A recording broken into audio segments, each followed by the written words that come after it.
ஆண்டவர் சொல்லுகிறார், என் மகிமை நான் வேறொருக்கும் நான் கொடேன் என்று. அப்படி 2 கரங்களை உயர்த்தி தேவனுக்கு மகிமை செலுத்தும் விதமாக 2 கரங்கள் இருந்த இடத்துல உயர்த்தி சொல்லி முடிக்கலாமா? என் உயிரான உயிரான உயிரான இயேசு, என் உயிரான உயிரான உயிரான இயேசு, என் உயிரான இயேசு, என் உயிரோடு கலந்தீர், என் உயிரே நான் உம்மை துதிப்பேன், என் உயிரே நான் உம்மை துதிப்பேன். நேர்மாற்றம் போதும் சொல்லி முடிக்கலாம். நேர்மாற்றம் போதும் என் வாழ்நாள் எல்லாம் நேர்மாற்றம் போதும் எனக்கு,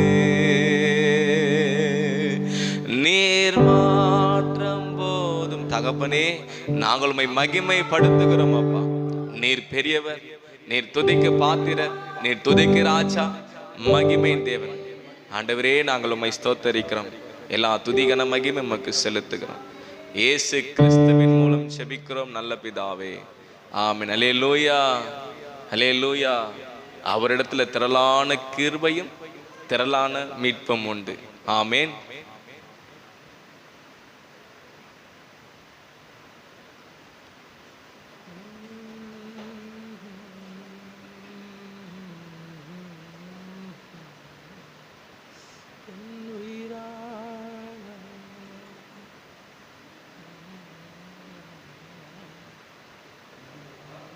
உங்களுக்கு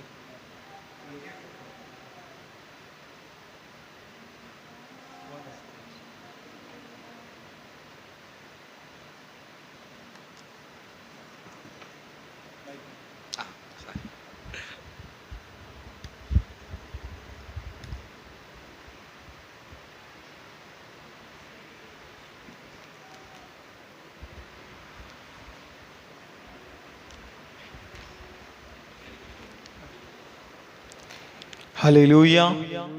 கர்த்தருடைய நாமம் மகிமைப்படுவதாக. இம்மட்டுமாய் கர்த்தர் நம்மை வழிநடத்தி இருக்கிறார். ஹல்லேலூயா.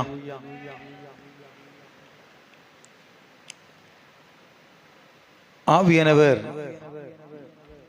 நம்மோடு கூட இடைப்பட்டு கொண்டிருக்கிறார். நேற்று தினத்தை ஜெபிக்கும் போது கூட கர்த்தர் நம்மளோடு கூட இடைப்பட்டார்.